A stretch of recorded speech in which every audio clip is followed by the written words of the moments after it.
Bueno, buenas tardes de nuevo. Estamos aquí proponiéndonos ser muy puntuales también para los que están siguiendo las conferencias fuera. Bueno, la sesión de esta mañana la terminamos con la presencia de Jaime Brihuega. Nos hace también muchísima ilusión que esté aquí. Yo que me dio clase en la Complutense, me hace mucha ilusión contar con él. Claro, es profesor desde 1974. Así que bueno, es toda una eminencia y vamos a disfrutar mucho de su conferencia. Bueno, ha sido profesor en la Complutense de Madrid, ha sido ponente, conferenciante en diversas universidades, encuentros científicos. Fue director del antiguo ICROA, del Instituto de Conservación y Restauración de Obras de Arte del Ministerio de Cultura. Fue también subdirector general de Bienes Muebles. Fue también director general de Bellas Artes y Archivos del Ministerio de Cultura y ha participado en más de un centenar de exposiciones de arte contemporáneo. Muchas de ellas seguro habrán tenido ocasión de verlas. Es una persona muy activa que además nos está contando todos los proyectos que tiene además ahora en marcha y bueno, es una gozada, no solamente por la trayectoria que tiene, sino porque continúa todavía muy activo y haciendo muchas cosas. Así que sin más le doy pie, nos va a hablar de Salvador Dalí, así que bueno, los dejo con ellos. Gracias.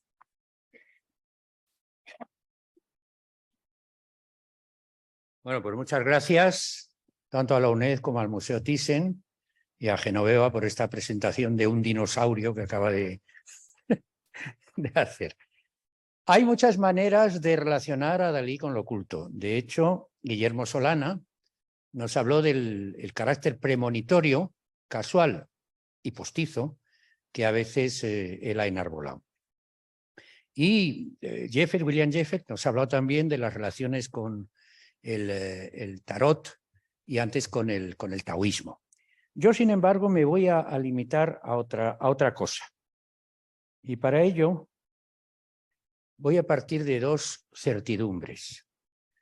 La primera, que el sueño es nuestro reverso oculto, o dicho de una manera más rigurosa, el sueño habita en las trastiendas de nuestra conciencia, junto con las obsesiones, las frustraciones, los miedos, y el sueño es el heraldo encargado a veces de transmitirlo y hacerlo aflorar al menos en la noche. La segunda certidumbre es que en el sueño se producen metamorfosis, es decir, transformaciones, que algo que aparentemente es una cosa se transforma en otra, o algo que se parece a una cosa cambia radicalmente su significado. Es decir, esto de alguna manera sería no estrictamente alquímico, pero sí metafóricamente una forma de alquimia. La obra de Salvador Dalí es una exteriorización continua de ese yo oculto en el que tienen lugar esas metamorfosis de carácter casi alquímico. Es algo que se va a producir desde una fecha muy temprana y que va a marcar su producción continuamente. En principio serán, es decir, la afluencia desde su yo oculto al exterior de cosas, y luego con ellas va a constituir una especie de alfabeto de símbolos, con lo cual va a ir deslizando el mundo onírico y metamórfico desde lo oculto hacia el mundo de lo visible. Para ello es absolutamente fundamental la relación obsesiva que él tuvo con la figura de Freud. Él leyó a Freud en fecha muy temprana, se traducen en España las obras en el año 1923, y él, cuando está en la residencia de estudiantes en torno al 24, 25, 26 sobre todo, comienza a leer esas obras y se produce un fenómeno fundamental, y es que este muchacho tímido, acomplejado por sus dudas, por sus indefiniciones, por no saber realmente cuál era su identidad, ni sexual, ni caracterológica, ni nada, de pronto encuentra que eso es una materia extraordinaria para producir imágenes. Y de alguna manera Freud lo que hace es permitirle transformar lo que era doloroso en lo que se transformaba de alguna manera placentero. en esta especie de oxímoro entre eros y zánatos, entre amor y muerte, entre lo que nos atrae y lo que rechazamos, que va a ser una dialéctica continua en la obra de Dalí. Claro, él lee en Freud cosas como que la fantasía onírica carece de lenguaje abstracto, tiene que representarse plásticamente aquello que quiere expresar. O bien que la función de las excitaciones sensoriales aparece demostrada por el entorno de las imágenes hipnagógicas, es decir, esas imágenes que se producen en la tenue frontera entre el sueño y la vigilia, el momento en que las recordamos, el momento en que podemos extraerlas de su espacio oculto y traerla al espacio visible. El sueño es un acto psíquico importante, etcétera, etcétera. El libro está lleno de alusiones y lleno de ejemplos en los cuales sueños aparentemente intrascendentes, según Freud, que era un escritor maravilloso, no digo yo ya desde el punto de vista científico, pero sí al menos desde el punto de vista literario y con una capacidad de influencia en la cultura occidental absolutamente brutal, él encuentra una serie de justificaciones y argumentos que le aceleran y le ponen en marcha a la puesta, a la construcción de todo eso. Un cuadro como El sueño, del año 37, nos muestra claramente cómo su propia figura se ha transformado, se ha metamorfoseado ya en algo blando, flácido, que obviamente tendrá relación con, digamos, sus complejos sexuales, su miedo a la impotencia, a la flacidez del pene, que se va a manifestar continuamente en su obra casi de una manera obsesiva. El personaje duerme, cubierto por ese extraño paño fantasmagórico, aparece la idea tal vez del fantasma que emerge también del mundo de los sueños amenazadoramente, pero es también el paño con que se limpia el semen de la eyaculación nocturna o de la masturbación, que va a ser otra de las obsesiones de Salvador Dalí. El obseso es él, no yo. Otro ejemplo de sueño, este delicioso cuadrito de la Fundación Peggy Guggenheim de Venecia, nos muestra tal vez una de esas imágenes precisas sobre el momento hipnagógico. Es decir, el personaje femenino está apenas atado a la realidad por una sutil cadena. Está a punto de abandonar el sueño o está a punto de abandonar la realidad, pero de ella emergen toda esa serie de formas no necesariamente agradables, pero sí morbosamente atractivas, es decir, atracción, repulsión, va a ser otra dialéctica de contrarios fundamental para entender cómo desde lo oculto surge una interpretación de la realidad completamente distinta, y la presencia absoluta de la muerte. Y la presencia de la muerte la tenemos en esa pequeña imagen del final, que es una continua, algo que va a ser continuo en la obra de Dalí, alusión al cuadro de Böcklin, La isla de los muertos, en la cual Caronte va con la barca llevando a las almas al otro lado. Esto va a obsesionarle, el tema de la muerte le va a obsesionar continuamente, el tema del dolor, el tema de la mutilación, le va a obsesionar y le va a atraer.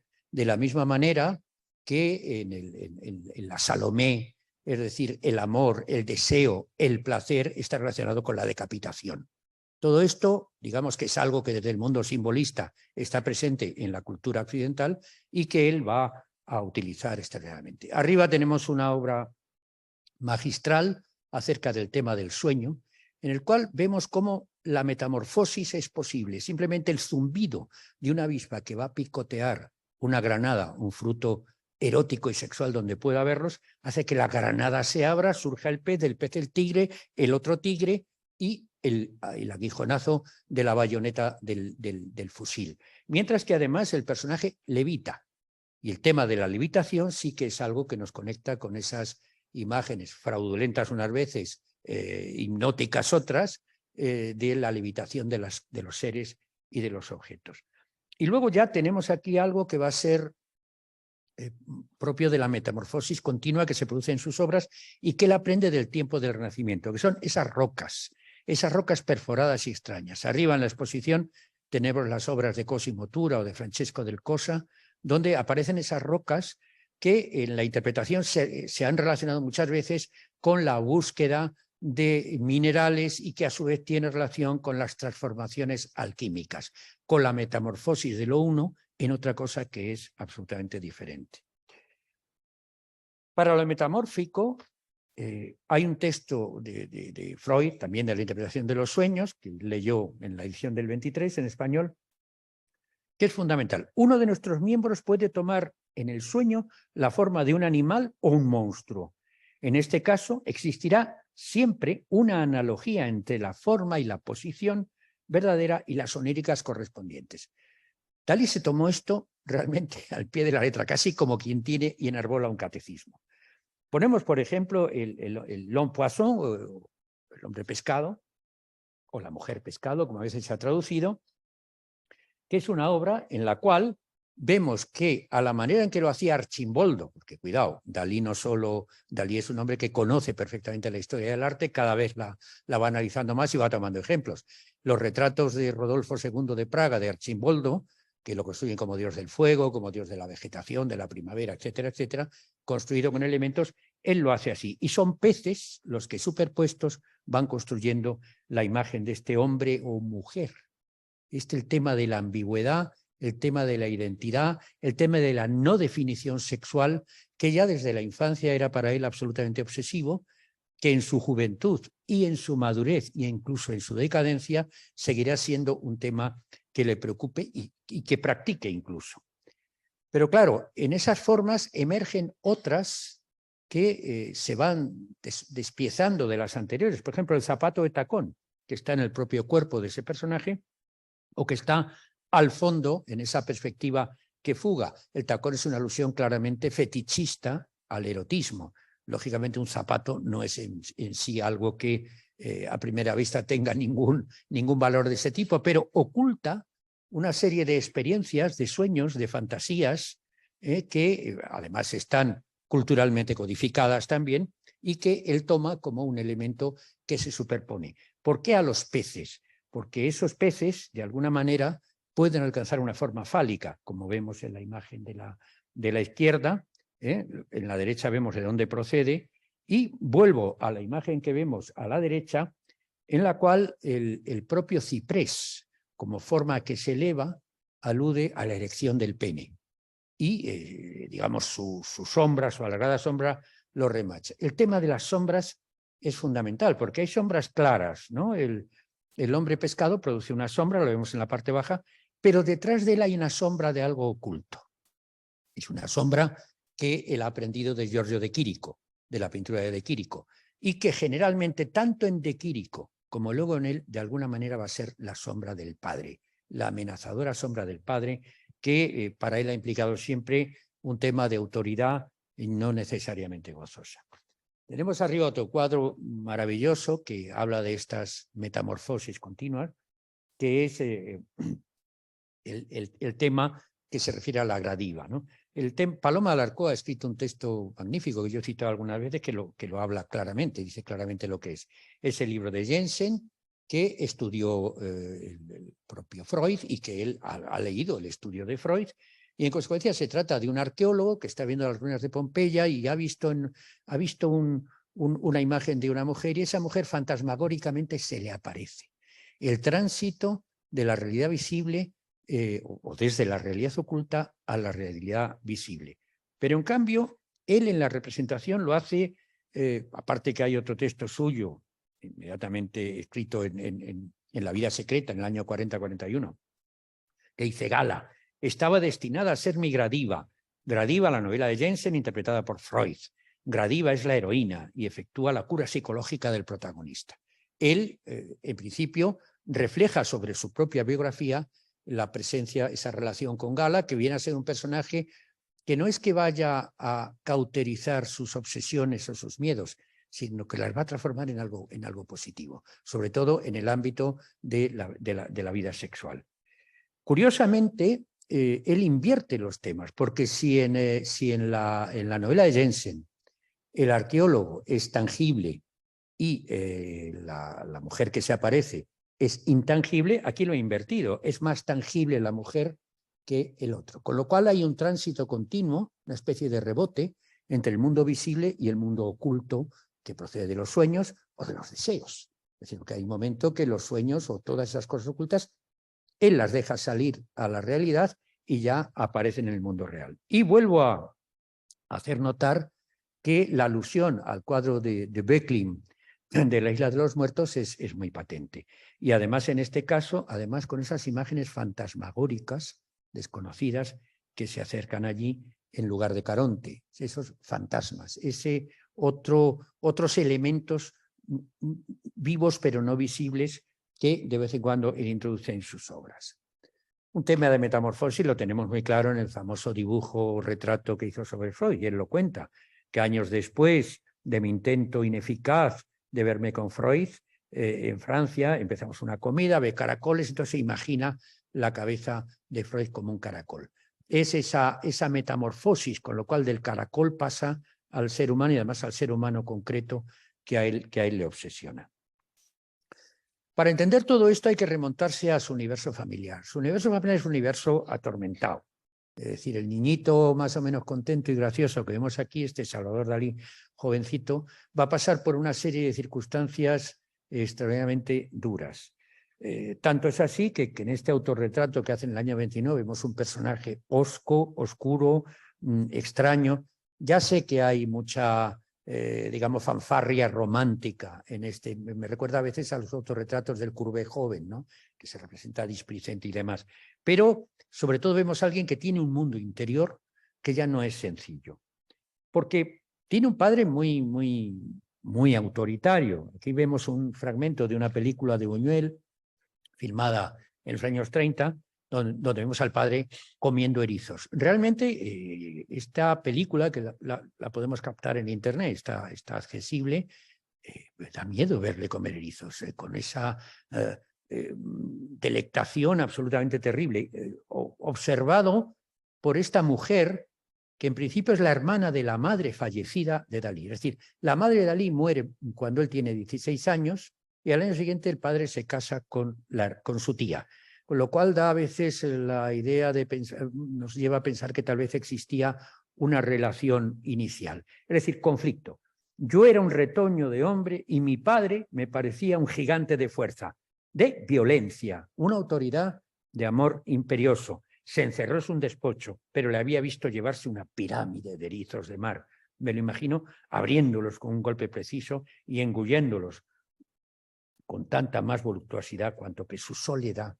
Es decir, la voluptuosidad y la soledad. Siempre el oxímoron entre contrarios que se mueve como una dialéctica fundamental en la estructura de sus obras. Lo vemos en estos retratos. Vemos a la hermana Ana María, casi huyendo, este personaje tremendo, este notario de Figueras. El retrato que hay en el Museo de Barcelona, en el MNAC, es pequeño, pero parece un retrato realmente gigantesco. Es ese personaje que mira, juzga, impone doctrina, impone leyes, normas, reprime y demás. Y curiosamente ya muestra esa pipa y muestra el agujero. El agujero en Dalí es una presencia continua y en muchísimos casos está revestido de connotaciones de carácter erótico.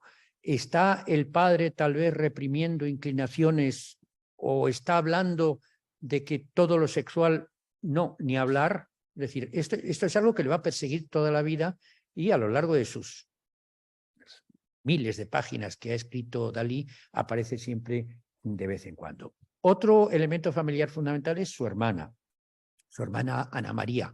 Hermana y para muchos especialistas como Santos Torroella, más que hermana, es decir, también alguien que le inicia en el mundo del sexo, de alguna manera.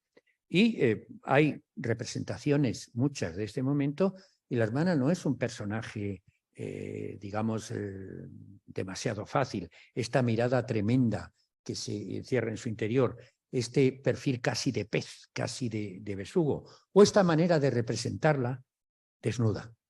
Es decir, me he rodeado de los más sublimes culos que quepa imaginar. Consigo que se desnuden para mí las más hermosas mujeres. Siempre digo que a través del culo se pueden sondear los grandes misterios. El tema del culo, el tema del ano es absolutamente fundamental a lo largo de su producción y es algo que cuando leemos su vida secreta y leemos sus experiencias de infancia y demás, vemos que arranca desde ahí. Otro elemento familiar clave para esta vida agitada y llena de fuerzas ocultas que han de ir saliendo en su pintura, es el hermano muerto. Murió unos años antes que él, un par de años antes que él, y lógicamente le habían puesto Salvador Dalí, con lo cual él hereda el nombre de un fantasma. Y esto le va de alguna manera a atormentar. Ahí tenemos abajo un retrato de su hermano muerto, a quien obviamente no ha conocido, pero que está oculto en el universo familiar y amenazante en el universo familiar, que era más inteligente que él, que tal, que cual, en fin, distintas cuestiones. La madre muerta con la hermana, que ya dijimos que se casa.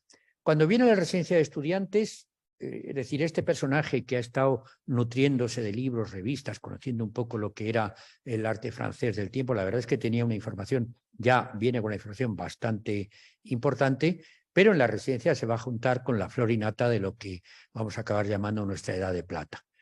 Básicamente dos personajes, Buñuel y Lorca, y Pepín Bello, en fin, otros muchos, pero sobre todo con Lorca va a establecer una relación intelectual, creativa y de amistad extraña y cargada de tensiones absolutamente fundamental. Él, en la residencia de estudiantes, va a intentar aprender y desplegar los distintos lenguajes de la vanguardia ya por primera vez de una manera efectiva. Ahí tenemos un autorretrato en la parte baja con Maruja Amayo, con Gabriel García Maroto, en una noche de juerga por Madrid, que nos recuerda algunas imágenes del dadaísmo, del dadaísmo de Zúrich. O, por ejemplo, imágenes que ven que se ha absorbido toda la figuración llamada de cartón de Rafael Barradas, o de pronto hace obras en las cuales echa mano de un Gino Severini y sus pinturas sobre la luz, es decir, futuristas, o bien, la tenemos en el museo, este collage cubista, donde es un cubismo ya sintético, avanzado, lindante al purismo, etcétera, etcétera.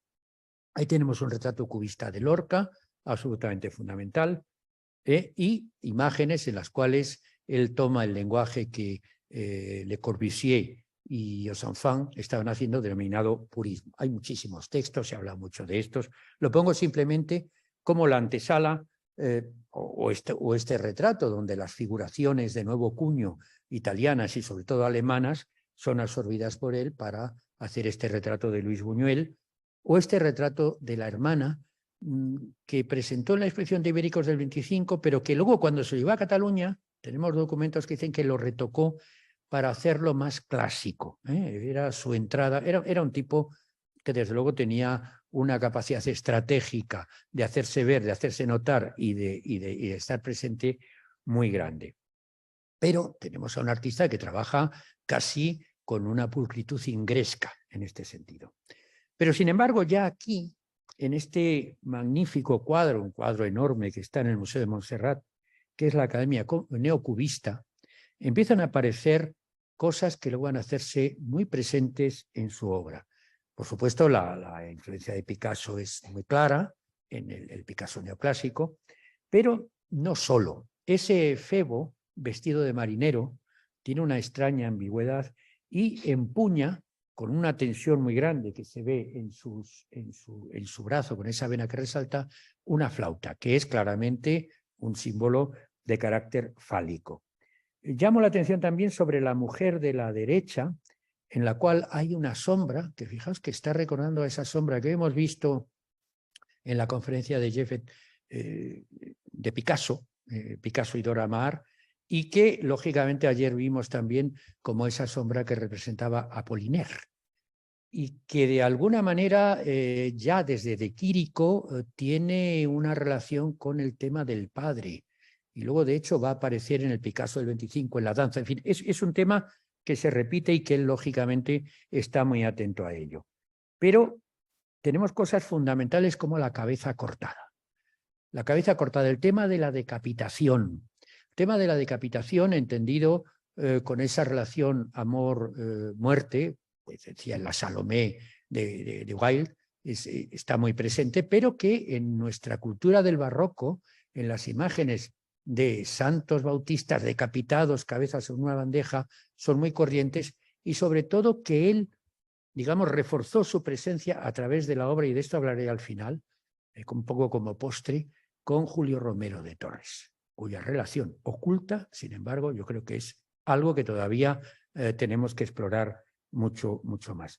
En esa cabeza cortada, normalmente ya se nos dijo ayer, es la cabeza de Federico García Lorca, y esa crueldad de la amputación, de la mutilación, implica también algo relativo al deseo, es decir, como siempre, sentidos radicalmente opuestos, superpuestos entre sí. Una obra clave de este momento que nos va acercando a la vocación surrealista. Él ya ha comenzado a conocer el surrealismo pues, a través de una conferencia que dio Luis Aragón en la residencia del 25 y luego de la cantidad de revistas que van llegando a la residencia de estudiantes. Pero esta obra es una obra que condensa muchas de sus obsesiones, esas que emergen de su mundo interior, de su mundo oculto. En realidad, si lo miramos en primera instancia, lo que tenemos ahí es el modelo bizantino de la Theotokos, la Virgen María con el niño en su seno. Es una imagen estereotípica que después de los líos entre iconódulos e iconoclastas, pues para no entrar en follón, el arte bizantino, tacatá, organiza y luego pasa al arte románico. El niño está en el cuerpo, pero la Virgen es también la prostituta que inicia al marinero que besa, el marinero que es el marinerito, que abre sus piernas para dejar la visión sobre el interior. Y a la derecha vemos, aparte de que ya en el barco vemos nuevamente el tema del agujero, está tomado de Picasso en principio, pero está revestido tal vez de nuevos, ambiguos y no necesariamente precisos significados, que es lo interesante de la obra de Dalí, que a veces el significado no es preciso, queda abierto a que desembuchemos lo nuestro oculto y a través de esa plataforma lo hagamos salir en el proceso de la recepción y de la lectura de la obra. Aparece ya en el lado derecho, al lado de la prostituta portuaria, lo mismo que a la izquierda está un caballito que significa el juguete del niño, que está tomado directamente de un cuadro que Miró puso en el año 26 en el Círculo de Bellas Artes, en un bodegón, perdón, Picasso, Miró. Y a la derecha de la prostituta, que vemos a la derecha, valga la redundancia, esa pirámide hecha con escuadras, con elementos, que representa muchas veces su propia figura, y cuyos elementos, el cartabón básico, está tomado obviamente de Giorgio de Chirico y de la pintura metafísica. Hay un tema que no se ha tratado muchas veces, yo intento cuantas veces puedo en exposiciones o en escritos sacarlo, que es su conocimiento del dibujo automático. En él coinciden varios elementos, en él y en Lorca, también como dibujante. De pronto se empiezan a recibir obras de Tanguy. Concretamente es fundamental este libro de ediciones surrealistas de Dormir dans les pierres, de Benjamin Perret, en el cual hay una serie de dibujos que recuerdan elementos que nos aproximan al tema de los dibujos histológicos. Tanto esto como a veces en sus cuadros esos filamentos, esas cuestiones, nos llevan al ámbito de la fisiología, con mucha más claridad en obras como estas.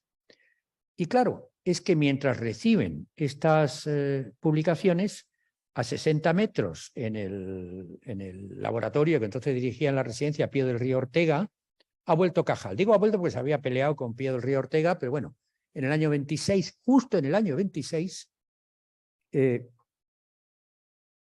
llevaba publicando, Santiago Ramón y Cajal, desde finales del 19, dibujos histológicos. Es decir, dibujos histológicos sobre todo de la representación de los tejidos cerebrales, de las células, de las neuronas.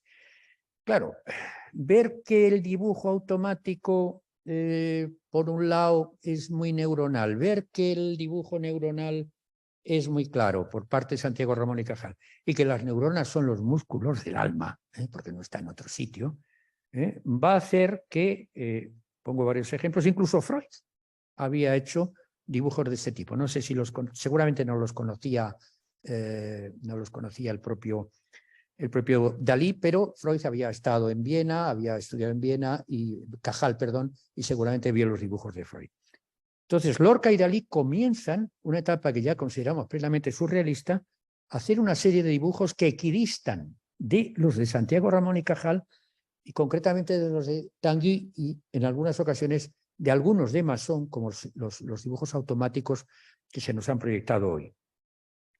Vemos este epitalamio, que es un poema para celebrar unas bodas, donde por supuesto hay elementos sexuales muy visibles, pero hay cosas que en parte son pelos, pero en parte son neuritas, dendritas, axones. Es decir, toman este elemento, vemos en otro dibujo de Lorca con mucha claridad, en este Pierrot priápico, lo mismo, y lo interesante es que Dalí lo asume de una manera muy clara. Por ejemplo, en este San Sebastián, que no simplemente está atravesado por flechas, sino que está de alguna manera decapitado y en lugar de su cabeza hay un pez, la metamorfosis es enorme, y que sin duda está poniendo en pie un icono absolutamente referido casi siempre a la homosexualidad. Es decir, esto surge de la extraña relación, Lorca está enamorado de él putea a Lorca todo lo que puede, pero también se siente medio atraído. De hecho,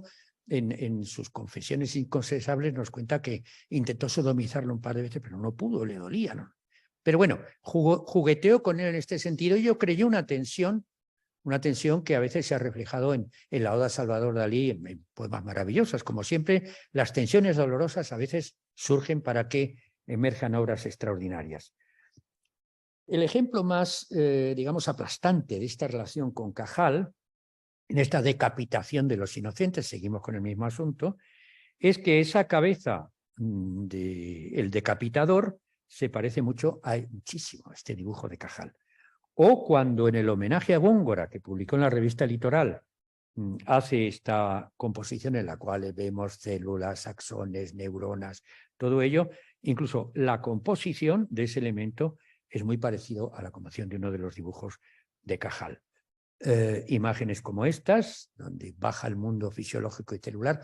Los textos que hablan de fisiología, tanto en uno como en otro, son abundantísimos, no voy a marear con ellos, pero refrendan que estaba con ello. O por ejemplo, en este dibujo, donde vemos claramente ya una neurona. La relación con Miró está también, digamos, suspendida en el aire, gravitando sobre esta cuestión. Un tema que emerge también de su lado oculto, de la inseguridad, de la indefinición, es el desdoblamiento de personalidades. El no saber si estamos en un lado o en otro, si somos así o somos lo contrario, si nos gusta o nos disgusta, si nos da asco o nos atrae, si nos produce placer o nos produce dolor. Y esa emergencia de la identidad oculta se ve en muchas de sus obras de este momento. Por ejemplo, estas tres figuras no son solo tres figuras, es una figura que se triplica. En esta cabeza se vuelve a triplicar y claramente en esta hay un desdoblamiento en tres. Cabeza, que unas veces es la suya y otras veces es la de Federico García Lorca. De hecho, las hemos visto coexistir en algunos de sus dibujos. Ya ayer se nos presentó esta imagen en la cual tenemos ese busto cortado, cabeza cortada, todas las referencias a Di Chirico, de que se hablaron ayer, por supuesto, pero de alguna manera casi hay dos cabezas distintas comprimidas en una misma. Y sobre todo esos elementos de los que habla Lorca y ha definido, de la guitarra flácida, del pez flácido, están siempre girando a ese tema erótico del miedo a la impotencia que está gravitando siempre sobre su obra. En el claro de Luna Malva volvemos a ver la cabeza cortada sobre el velador. En fin, aquí hay más influencias. Lógicamente los bodegones de Dinar, de Picasso, están siendo un poco la clave para la composición general. Pero si vamos al interior, vemos ese personaje en el que aquí ya claramente se superponen uno de perfil y uno de frente. La oreja corresponde lógicamente a Lorca y la otra cabeza más punzante es casi más que seguro que pertenecen a Dalí. Y al mismo tiempo esos cilindros blandos que casi decaen, que casi se tuercen, o esas figuras, personajes con el agujero que remite en primera instancia al agujero del Cartabón, de la escuadra Cartabón, de dibujo de Giorgio de Chirico, están ahí. Y el ojo del que ayer hablamos tanto. Bien, la miel es más dulce que la sangre, un cuadro que está en paralelo desconocido, es posiblemente la obra en que por primera vez su lenguaje, el lenguaje que va a utilizar en los años siguientes, pues cobra fuerza. Conocemos tenemos en la Fundación Gala Dalí de Figueras este boceto del año 26 finales, seguramente, donde está la cabeza cortada, el cuerpo mutilado, el asno podrido, los elementos formados por superposición de pirámides invertidas y los filamentos. Es decir, ya va incorporando todas estas experiencias y las moscas, los insectos que emergen del cuerpo podrido. En el Museo de San Petersburgo hay este maravilloso aparato y mano en la cual toma protagonismo ya esa figura de superposición de cuerpos geométricos, pero en cuya parte superior hay una mano que revienta, que pierde la piel, que expulsa su interior oculto. Es la mano, generalmente la mano es obsesivamente la mano masturbadora en Dalí, que se retratará siempre como gran masturbador. Nuevamente, la idea de la mujer y el personaje que la mira, el caballo que emerge, y ahí tenemos un primer término, los cuerpos mutilados, va a repetir continuamente como en los esfuerzos estériles o cenicitas, este cuadro de Reina Sofía va a repetir estos elementos. Y aquí tenemos, como se decía ayer, claramente su retrato de perfil, el retrato de Lorca decapitado y todo el conjunto de, seguramente, obsesiones que giran entre ambos, divertimentos que claro, ambos han puesto en marcha y que desgraciadamente no habrán pasado todos a la literatura conocida, pero que sin duda están continuamente jugueteando con esta transgredir la frontera entre lo visible y lo oculto, lo visible y lo invisible. El tema de la mano, el dedo, la masturbación, la transformación de un cuerpo femenino prácticamente en una vagina sobre la playa, y el tema de la arena, del que se ha hablado también antes, que para Dalí siempre tiene una alusión erótica, seguramente de su aprendizaje erótico en las playas de su Cataluña natal. El dedo a veces crece hasta el punto de convertirse en protagonista, y mientras esas formas que flotan en el aire nos están recordando esas figuras fantasmagóricas de las que habló Breton, hablando a su vez de Tanguy, son también casi siempre una alusión al semen. La presencia de Marcers en un momento determinado es muy fuerte, hay un conjunto de obras que, como se ha dicho antes, derivan de Marcers, otras veces volvemos hacia Arp, es decir, todavía no se ha definido el camino totalmente, pero ya con la figura del masturbador queda ya completamente acuñado el lenguaje que él se lleva a París y que va a estar practicando prácticamente hasta el año 45. Él se define a sí mismo como gran masturbador, es el título. El masturbador es un durmiente, es decir, todo lo que emerge surge de su mundo oculto. El saltamontes que se acerca a su boca, del que surgen las hormigas, es lo que picotea, puede crear dolor, pero también hormiguea desde una manera placentera. La mujer, lógicamente, es Gala iniciando la felación, que era la manera más normal que él tenía de practicar la relación sexual, pero son testimonios que tengo de Rafael Santos Torroella muy directos. Y luego el tema de la ambigüedad sexual en la cala que por un lado es el clítoris y por otro lado es el pene, como siempre este doble sentido. Y ya la figura de ese león con la lengua erecta, con lo cual él va a acuñar digamos, el símbolo visible de la excitación y que va a aparecer continuamente en sus obras. Figuras que se alejan apesadumbradas, sentido de la culpa. La culpa está oculta en nosotros y de pronto emerge ante un acto que no podemos evitar, que practicamos, y de pronto la culpa dentro de lo que es la formación judeocristiana que ha envuelto siempre en nuestro mundo. Vuelve a repetir continuamente la idea del gran masturbador, en este caso es el retrato de Paul Liard, el antiguo compañero de Gala que ya está con él, y curiosamente el león, el placer, la excitación, el furor sexual, está mirando a un autorretrato como jarra. Es curioso, él se representa como jarra, lo cual en muchos casos podemos entender provisto de una connotación femenina, de alguna manera también.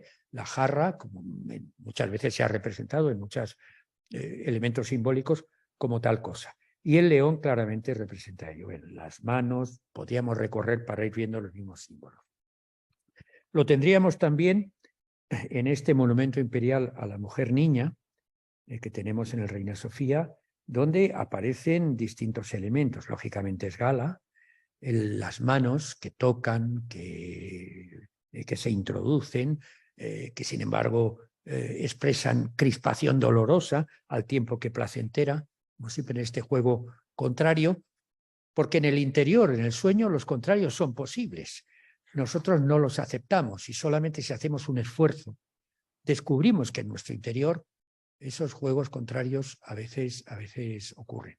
Si recordáis la película Tesis, cuando comienza con una secuencia donde el metro ha atropellado a alguien y la protagonista le horroriza, pero no puede evitar mirarlo. Esa doble atracción, deseo, no surge de su racionalidad, sino de su trasfondo oculto. Llamo la atención sobre el león, nuevamente, el como jarra y la cabeza del buitre. De este buitre, guardarlo en la memoria porque volveremos a hablar de él, porque va a aparecer de una manera muy clara y en una alusión freudiana muy concreta en un cuadro posterior. Posiblemente el juego lúgubre es el catálogo de obsesiones extrañas y generalmente prohibidas. Démonos cuenta que estas obsesiones surgen a contrapelo de la moral hegemónica y de la moral vigente y suponen una liberación. Es como si se hubiera roto aquello que envuelve lo oculto y lo oculto saliera al exterior. Es decir, la coprofagia, el sexo, la ambigüedad sexual que vemos, por ejemplo, en esa figura monumental, clara alusión a los monumentos de Giorgio de Quirico, que a su vez eran una continua alusión a la idea del padre y demás, pero que sin embargo tiene un pene, vagina y pechos, y que el efebo se acerca a esa duplicidad. Los elementos que vemos en el centro, que son unos elementos terribles, donde son vísceras, lo que nos produce más repugnancia, que al tiempo es lo que nos produce tal vez atracción. Bueno, en el caso del hombre invisible, empezamos a ver claramente algo que va a ser fundamental para su método paranoico crítico, que son las imágenes dobles. Las imágenes dobles vienen de la antigüedad clásica, del Renacimiento. En las obras de Mantegna, muchas veces las nubes representan hombres a caballo, si las miramos de alguna manera, o en las rocas se esconden, en el bosque se esconden figuras de monstruos, de personajes y demás. Esto, arriba tenemos un conjunto de ejemplos de ese tipo. Él lo va a hacer. Y en este caso, en El hombre invisible, cuadro sobre el que luego vamos a volver al final, vemos que hay un hombre que apoya las manos en una especie de atril, pero si vamos observando no hay tal hombre. Es decir, la cabeza es un conjunto, un torso, un conjunto de elementos que hay al fondo, una columna que no es el brazo, y que sin embargo, digamos, nuestra visión puede ver ese doble juego. Insisto, esto viene del Renacimiento, pero de alguna manera lo va a consagrar sobre todo a través de su teorización sobre sobre el tema de la paranoia crítica, donde va a decir que precisamente si nos dejamos en esa especie de estado de gracia vemos dos cosas a lo mejor distintas en un mismo lugar. Pero todo esto no se produce nunca de una manera normal y sin coste, porque ahí lo que tenemos es esa imagen de los padres con el niño y, digamos, esa especie de tormento entre represivo y abusivo de la figura infantil que él recuerda de su infancia y que vuelve a estar presente en los primeros días de la primavera, el día de la primavera, cuyo título tiene una alusión muy clara, donde vemos cómo ese viejo con la boca fruncida por un pañuelo se acerca a ese extraño personaje que en vez de cara tiene sencillamente un orificio biológico y toca un sexo femenino del que emerge, bajo el cual emerge un dedo que va a tocarlo y demás. Bien, es decir, como siempre, va saturando de este tipo de imágenes, pero hay dos detalles muy curiosos en este cuadro que nos llevan a lo que veíamos al principio. Esa fotito que vemos en el centro, es la foto del hermano muerto. Y esa niña que va a dar algo a ese viejo posiblemente es el primer retrato simbólico de Freud. Las acomodaciones del deseo, en fin, no voy a repetir porque lo vemos muy claro. El león es el deseo, va siendo visto en distintas formas y en distintos elementos, en esas piedras, esos cantos rodados que hay sobre el suelo. Al fondo vemos el personaje jarra, el león, o digamos esta imagen de alguien que toca al padre, que es un padre amenazador, siempre es un padre, es ese principio de autoridad, pero que no es agradable, es un principio de autoridad que asusta, que en cierto modo aterra. O en los placeres iluminados volveríamos a ver lo mismo aquí con mucha claridad, la jarra y el león, su autorretrato enfrentado a esa sexual. La ausencia de la madre en Ma mère, como se llama este cuadro, es muy claro, pero es el gran masturbador el que recuerda a su madre, y en el extremo del recuerdo esta especie de ectoplasma en cuyos orificios pone Ma mère, en la parte superior está también el león del deseo y de la excitación, o figuras extrañas que se abrazan, abraza a un ser que no tiene rostro. Alguien pequeño abraza a un ser que no tiene rostro, tal vez, lógicamente es la idea de su madre, pero del que surge la idea del deseo. Es decir, está contraponiendo elementos. El método paranoico crítico es algo que él va desarrollando a través de distintos artículos en la prensa y que a Lacan le impresionó muchísimo, y de hecho Lacan escribió cosas a partir de estas cuestiones que había escrito Dalí y que conversó con Lacan, que se hicieron grandes amigos. Cuando finalmente consiguió ver a Freud en 1968 en su exilio de Londres, en la reunión del 38, él le enseñaba obsesivamente sus escritos sobre el método paranoico crítico. Freud ni caso, pero Freud se fijó mucho en su pintura, en la pintura que le había llevado, que era el Narciso, que luego veremos como fundamental. En el método paranoico crítico lo que sobre todo se vuelve protagonista son las imágenes dobles. En esta imagen del Pompidou, mujer durmiente, invisible y caballo, tenemos superpuestas muchísimas imágenes. Si miramos en la parte derecha es la melena y cabeza de un león, con lo cual el resto sería el cuerpo del león. Pero si miramos el cuarto delantero, vemos una figura decapitada, no se sabe muy bien si de una mujer o de un hombre. Si miramos el cuarto trasero del león, lo que tendríamos es una mujer realizando una felación a un hombre. Pero si miramos ese cuarto trasero, se transforma en la cabeza de un caballo, con lo cual sería el cuarto delantero, y la cabeza del león sería la cola del caballo. Pero a su vez parte del cuerpo es una vaca. Es decir, podríamos ir viendo sucesivamente la capacidad de las imágenes de sugerir significados en principio no evidentes, significados en principio ocultos. La alusión al manierismo es muy clara. Por ejemplo, en esa enorme columna, dos figuritas pequeñas que nos están recordando esa parte inferior derecha de la Madonna del Cuello Longo, del Parmesano. Él utiliza recursos que va sacando de la historia del arte y va reactualizando. Ni que decir tiene que el mundo del Bosco fue fundamental, y existe un fragmento del Jardín de las Delicias que es claramente el modelo básico del gran masturbador.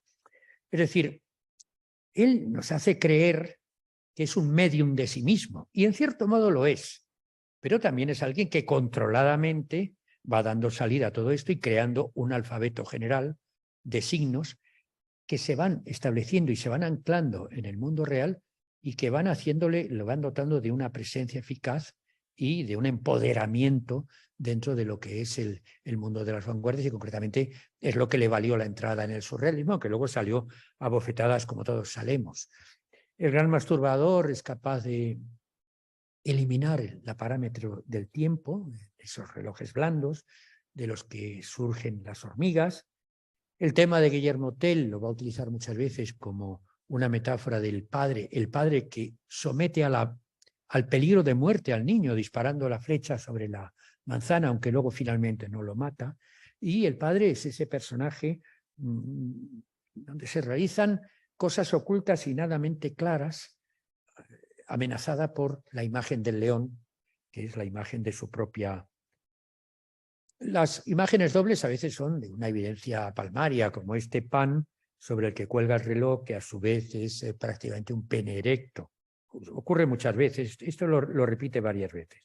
O todo lo que escribió acerca del Ángelus de Millet, en el cual sencillamente esa oración en el momento del Ángelus se ha querido ver en ello un entierro, empieza a sacar una serie de significados, es decir, concentrándose en una imagen, va extrayendo cosas que en la imagen parecen ocultas. Y bueno, el propio título precedente a la inminente la aparición de las anamorfosis, hay muchísimos cuadros que tienen que ver con estos. El Guillermo Tell viejo, lógicamente es este Guillermo Tell cuyo glúteo se alarga como un pene y pene que no es capaz de mantenerse y que, digamos, tiene que ser sujeto por la muleta. Tiene una serie de escritos en los cuales continuamente está refrendando estas cosas y relacionándolos muchas veces con la figura de su padre. Uno de los ejemplos más claros de estas imágenes dobles es el rostro paranoico, de lo que la paranoia crítica es capaz de hacer. En realidad esto surge de el modelo inicial es una postal de una tribu, no sé si bosquimana, no lo recuerdo ahora muy bien, donde hay una choza y están sentados ahí, pero si lo vemos verticalmente es una cabeza muy clara. Con Bretón habló mucho de esto, que si era la cabeza de Sade, que si era una cabeza, si el pelo es la cabeza empolvada y demás. Pero es claramente un ejemplo, digamos, clarísimo de esto. Ya Guillermo Solana nos habló de la manera postiza en que puso el tema de la premonición de guerra civil sobre un cuadro que en principio no significaba eso. Veremos luego otro ejemplo donde también ocurre, sobre todo en su relación con Austria, que es fundamental. En el Gran Paranoico, esta cabeza, si nos damos cuenta y la analizamos, está compuesta por imágenes a veces muy lejanas y demás, de combates, y se reitera por allí, de combates que aluden a dibujos del Renacimiento. En el 37, en estos cisnes reflejando elefantes, volvemos a tener una cosa clarísima, es decir, los cisnes en la parte superior, pero en la parte inferior se transforman en elefantes que están ahí. Son muchas las cosas que podríamos decir de esta obra. Por ejemplo, esas nubes que vemos en la parte superior izquierda son nubes en las cuales vemos figuras humanas en doble imagen, y esto sí que está sacado directamente de la obra de Mantegna. Ese personaje que vemos metiéndose en las rocas es Edward James, personaje que fue en este momento su marchante y con el que finalmente lograría tener acceso junto con Zweig a la entrevista con el amigo Freud. Hay elementos que tienen que ver con el Bosco, pero quiero llamar la atención sobre algo que supongo que se habrá escrito sobre ello, pero yo realmente lo descubrí en la exposición sobre Dalí Freud que hice en Viena. Y es que en ese trozo de la costa, donde ese trozo que vemos abajo a la derecha, creo que hay claramente una evocación del libro de Freud que habla de el recuerdo infantil de Leonardo da Vinci. En el libro de Freud dice que Leonardo, pues, cuando estaba en la cuna, le golpeó con la cola un pájaro, un buitre o algo así, y de hecho Freud se atreve porque es bastante aventurada, aunque muy divertida y muy atractiva la cosa, a ver la imagen del buitre reflejada entre la pierna, el manto y demás de Santa Ana, de la Virgen y partes del manto de Santa Ana. Vemos un buitre que en este caso está, digamos, puesto hacia arriba. Y ese buitre posiblemente en una obra que tal vez está pensada para llevársela a Freud, porque claramente la obra que le llevó a Freud, vamos a ver que estaba estrictamente pensada para que la viera Freud, por una razón que nos lo dirá. Vemos la imagen de un buitre con las alas desplegadas, como vemos en estas formas de buitres reales que hay a la izquierda. A la búsqueda de Freud en Viena. Este es un capítulo absolutamente fundamental. Él, obsesionado con lo que ha leído de Freud, tiene que ver a Freud. Porque sobre todo Freud tiene que saber que él es muy importante y que realmente es el que le puede dar una clave para todo ello. Él realiza varios viajes a Viena, frustrado siempre en el encuentro con Freud. Siempre hacía lo mismo. Iba a ver los 3 viajes a Gona. No sé si fueron 3 o 4 o 2, no está muy claro. Él dice que 3, pero todavía se sigue discutiendo sobre ello. Como 3 gotas de agua, faltos de reflejos que les hicieran brillar. Iba a ver el cuadro de Vermeer, del arte de la pintura, de la colección Chernin, y luego intentaba llegar, pero siempre o no estaba, o incluso una vez le dejaron pasar, le dijeron, no, pues se ha ido, no está. Esa vez fue fundamental. El escritorio antropomórfico en realidad es una representación de la ciudad de Viena como una mujer cuyos cajones, como los cajones de una noche, dejan emerger todo lo que en ella se oculta. Y todo lo que en ella se oculta es el pensamiento freudiano, porque de hecho, si vemos esa imagen que se refleja en la parte superior derecha, es una representación de la iglesia de San Canisius de Viena. Está sacada de una postal de la época, pero al lado de la iglesia de San Canisius estaba precisamente la casa de Freud, y que sigue siendo hoy el Museo de Freud, donde él iba y donde él no lograba realmente verlo. En ese sentido, vamos a ver otro ejemplo de esta capacidad premonitoria postiza. En La invención de los monstruos, en la cual en primer término veremos también una mano ya con el huevo en la mano que está anunciando lo que va a ser la imagen del Narciso, él, cuando después este cuadro fue comprado por el Arte Instituto de Chicago, dijo lo siguiente: según Nostradamus, fijaros la alusión al oculto, la aparición de los monstruos presagia la guerra. La pinté en las montañas de Schmering, cerca de Viena, pocos meses antes de la Anschluss, la política de anexión de Alemania a Austria, en marzo del 38, y tiene un carácter profético. Las mujeres a caballo simbolizan los monstruos de los ríos maternos. La jirafa en llamas simboliza el monstruo apocalíptico masculino. Gala y Dalí simbolizan monstruos sentimentales. El pequeño perro azul no es un monstruo verdadero. Todo esto está hecho tiempo después, sabiendo que ha existido ya la Unión de Alemania y en plena guerra mundial. Es decir, un poco refuerza lo que nos contaba ayer Guillermo con respecto a la premonición de guerra civil. En Londres, finalmente, cuando estaba exiliado y poco antes de morir, tuvo que salir corriendo por la persecución nazi de Viena, Freud se refugia en Londres. Y a través de Stefan Zweig, él consigue que lo atienda, y también con Edward James.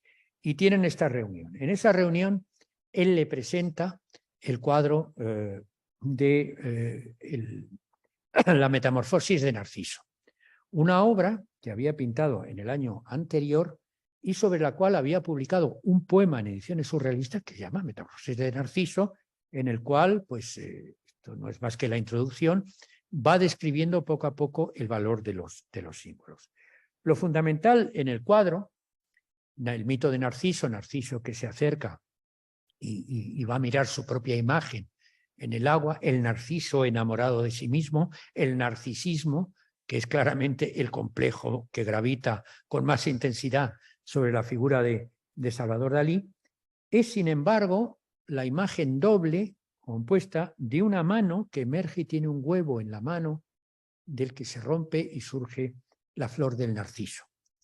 Bueno, hay muchos elementos, al fondo hay unas montañas vienesas, hay un efebo homosexual subido en una tarima y alrededor hay una serie de parejas heterosexuales, lo cuenta él así. Y yo añado que ese perro que hay abajo, a la derecha, mordiendo cosas podridas, es una representación del perro del galgo de Julio Romero de Torres. Esto es algo que veremos después, porque la presencia de Julio Romero de Torres es más importante de lo que creemos. Ahí tenemos esas montañas, hay una foto de las montañas reales que él representó. Es una obra hecha en Viena, hecha en Austria, pensada en Austria, y yo lo que afirmo es que está pensada ya en que en algún momento se le podrá enseñar a Freud. En la invención de los monstruos, por ejemplo, ya tenemos la mano con el huevo.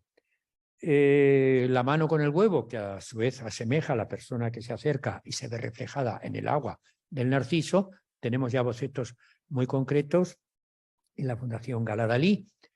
Pero lo importante es que en una de las visitas que hace a la casa de Freud, y que le dicen que Freud no está, él pudo ver este amuleto romano, muy pequeñito, que estaba en la colección de antigüedades de Freud, que es exactamente una mano con un huevo, posiblemente visto en febrero del 36, antes de hacer la obra, donde seguramente es el origen de la mano con el huevo y es lo que él quiere establecer como puente con el inconsciente que tiene la memoria del objeto que posee de Freud. O sea que hay algo enormemente intencional en esto, porque las formas, como veis, tienen un parentesco muy grande. No sé cuál es, no soy arqueólogo y no sé cuál es el valor de este amuleto que sujeta esa forma ovoidea, que no necesariamente es un huevo, a lo mejor es otra cosa, pero lo que está muy claro es que sí es una cuestión fundamental. Remataremos, para no alargarnos mucho, a la manera de un postre, con esta relación oculta entre Romero de Torres y Salvador Dalí. Salvador Dalí fue alumno de Julio Romero de Torres.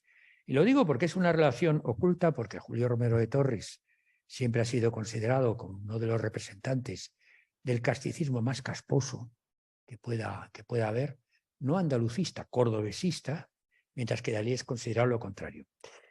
En realidad, cuando uno analiza bien la figura de Romero de Torres, hay algo más que todo eso. Hay un simbolismo complejo y hay incluso una intuición, porque él no lo llegó a conocer, de lo que van a ser ciertas figuraciones acartonadas en las figuraciones de nuevo cuño, que serán las vanguardias realistas del periodo de entreguerras. Pero bueno, esta es otra cuestión. El tema de los dedos, que es fundamental en Dalí, es fundamental los dedos que se articulan en los cuadros de Romero de Torres. Pero no voy a hablar de estas mil cosas. Voy a hablar sencillamente de un cuadro. La saeta. Este cuadro, pintado en el año 18, no puede ser un tema más folclorista, aunque Litvak ya nos ha dicho que, ojo, con esa media que asoma, que tiene un carácter erótico, porque el erotismo larvado y malsano muchas veces, en el mejor sentido del término, de Julio Romero de Torres está muy presente. La mujer canta y al cantar la saeta es dolorosa, Cristo está muerto y tal, se eleva a los cielos, el ciego no la puede oír y le levanta las manos al ciego y los tullidos, en fin, toda esta especie de corte de los milagros que la rodea. Bien. La cabeza. La cabeza de la mujer tiene un gesto entre el dolor y el placer, lo mismo que en estas obras de Romero de Torres de la Salomé, o bien de la cabeza de Santa cortada, si la vemos, prácticamente está expresando casi más placer que la Santa Teresa de Bernini. O en esta otra cabeza ya medio podrida del San Juan Bautista, la que está hurgando la Salomé, es que cuidado que en Romero de Torres hay tanto o más oculto que en Dalí. Pues tienen ese sentido. Y es curioso este collage de la colección Vercamer, que fue publicado en una de las revistas surrealistas, donde lo que hay son fotografías reales de momentos de éxtasis relacionados con el placer o relacionados con la locura o con la histeria. Histeria, que es un tema que está muy presente en los libros de la época. Bien, pero hay algo mucho más importante. Volvemos al hombre invisible y volvemos a las manos. Esas manos de primer término que parece que si invertimos están agarrando algo, una cabellera, tienen en medio una forma de resonancia genitales, pero curiosamente son manos muy parecidas a las que aparecen en la saeta. Y algo que lo confirma de manera radical son las manos del perro andaluz. Es decir, él de alguna manera ha dicho, no, el ciego no está levantando las manos a Dios, se está imaginando las nalgas o los pechos de la mujer que canta. Y los está cogiendo como los personajes del perro andaluz se imaginan en las nalgas en los pechos o los pechos sin vestir del personaje. Es una relación muy, muy clara. Y nada, para terminar, esto sí que ya posiblemente no es más que una alucinación mía, ya no me hagáis ni puñetero caso, pero esa muleta a lo mejor tenía la culpa de las muletas omnipresentes en la esa Dalí. Gracias.